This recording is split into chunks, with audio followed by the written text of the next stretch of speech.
Okay, so to do the extended double crochet, you're going to yarn over and insert your hook into your next stitch under the top 2 loops. You're going to yarn over and pull up a loop, and then this is where it changes. You're going to yarn over and pull through just that first loop. Then we're going to work as a regular double crochet. Yarn over, pull through the first 2, yarn over, pull through the second 2. Again, yarn over, insert your hook into your next stitch, yarn over and pull up a loop.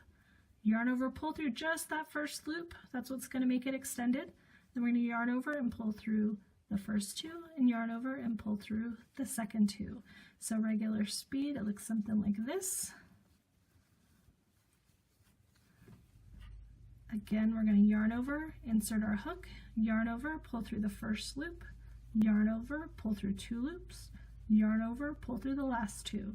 So that's the super fast extended double crochet. If you need a slower, more in-depth tutorial, check out that video. But thank you for watching.